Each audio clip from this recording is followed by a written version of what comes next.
खबर बांदा से है, जहां डिप्टी सीएम ब्रजेश पाठक आज दौरे पर हैं। बतौर हेलीपैड ब्रजेश पाठक का आगमन बांदा में हुआ। उसके बाद ब्रजेश पाठक की गाड़ियों का काफिला प्रोटोकॉल के हिसाब से चिन्हित स्थानों के लिए रवाना हुआ। डिप्टी सीएम ने स्वास्थ्य विभाग के अधिकारियों के साथ समीक्षा बैठक करते हुए तमाम बिंदुओं पर जायजा लिया। उन्होंने स्वास्थ्य अधिकारियों को निर्देश देते हुए कहा कि मरीजों की गंभीर स्थिति को ही देखते हुए रेफर किया जाए। डिप्टी सीएम ने एम्बुलेंस सेवा के सक्षम अधिकारियों को आवश्यक दिशा निर्देश दिए। मीडिया के सवालों के जवाब में डिप्टी सीएम ने विपक्ष पर भी काफी निशाना साधा। साथ ही उन्होंने भाजपा सरकार की तमाम योजनाओं का बखान करते हुए कहा कि सरकार ने जाति जनगणना व कल्याणकारी योजनाएं बनाई हैं, जिसका लाभ भी दिया जा रहा है। इस योजनाओं ने देश में बहुत बधाई देती है।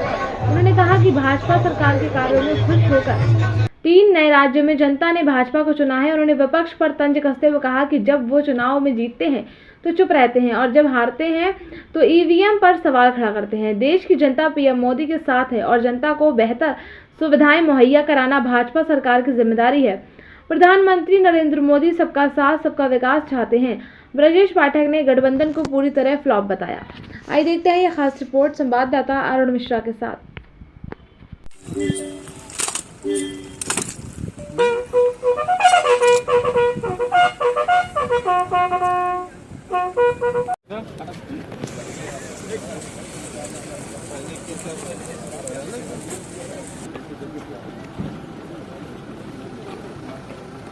और चिकित्सा शिक्षा विभाग दोनों जो हमारे अस्पताल हैं उनकी हमने बिंदुवार समीक्षा की है। पूरे मंडल में उच्च स्तरीय स्वास्थ्य सेवाएं उपलब्ध हों, इसके लिए बात की गई है। सभी अस्पतालों में चिकित्सक समय से बैठें, दवाइयां पर्याप्त मात्रा में उपलब्ध हैं, रिफ़र बिल्कुल ना किया जाए और यदि बगैर कारण के कोई रिफ़र करता है उसके खिलाफ कड़ी कार्रवाई सुनिश्चित होगी।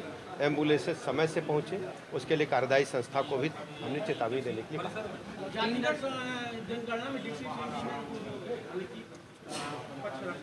देखिए, माननीय प्रधानमंत्री नरेंद्र मोदी जी ने कहा, आपने अच्छी तरह सुना है कि इस देश के अंदर सबके साथ सबका विकास, सबके विश्वास के आधार पर सबसे बड़ा जो व्यवस्था है वो गरीब के साथ भारतीय जनता पार्टी है, युवा के साथ है, महिलाओं के साथ है और इसके अलावा सब किसानों के साथ है। माननीय प्रधानमंत्री जी की जो गरीब कल्याण योजनाएं हैं उन योजनाओं ने जन जन में पैठ बनाई है और भारतीय जनता पार्टी इन 3 राज्यों में मध्य प्रदेश, छत्तीसगढ़, राजस्थान में प्रचंड बहुमत के साथ आई है और जनता का आशीर्वाद भारतीय जनता पार्टी के साथ। देखिए, जब वो जीतते हैं तो ईवीएम अच्छी है। अभी कर्नाटक में जीते हैं, हिमाचल में जीते हैं तो ईवीएम अच्छी थी। इस प्रकार को वो हार का बहाना ढूंढते हैं, किसी न किसी पर ठुकरा ढूंढते। भारत की जनता, उत्तर प्रदेश जनता सब सच्चाई जानती है। बुरी तरह से फ्लॉप साबित होगा। ये केवल सत्ता के लोलुप लोगों का समूह है। भारतीय जनता पार्टी माननीय प्रधानमंत्री नरेंद्र मोदी जी के नेतृत्व में सबका साथ सबका विकास, सबके विश्वास के आधार पर सर्व समाज को साथ लेकर के चल रही है। गरीब आदमी के जीवन स्तर को ऊपर उठाने में भारतीय जनता पार्टी माननीय मोदी जी के नेतृत्व में कामयाब हुई है। जनता का भरोसा भारतीय जनता पार्टी पर दिनों दिन बढ़ रहा है। मंत्री जी, एक लास्ट सवाल है। मंत्री जी, आप लगातार स्वास्थ्य सेवाओं को सुधारने के लिए काम कर रहे हैं, दिन रात काम कर रहे हैं, लेकिन अगर बांदा के स्वास्थ्य विभाग की बात की जाए तो यहाँ पर लगातार कई घटनाएं होती हैं और आज अगर आपने अभी सुना होगा, बैठक में आपके मित्र लोग रहे होंगे, हम हर बिंदुवार समीक्षा किए हैं और हम स्वयं मॉनिटरिंग करेंगे। उच्च स्तरीय स्वास्थ्य सेवाएं उपलब्ध कराना हमारी प्राथमिकता है।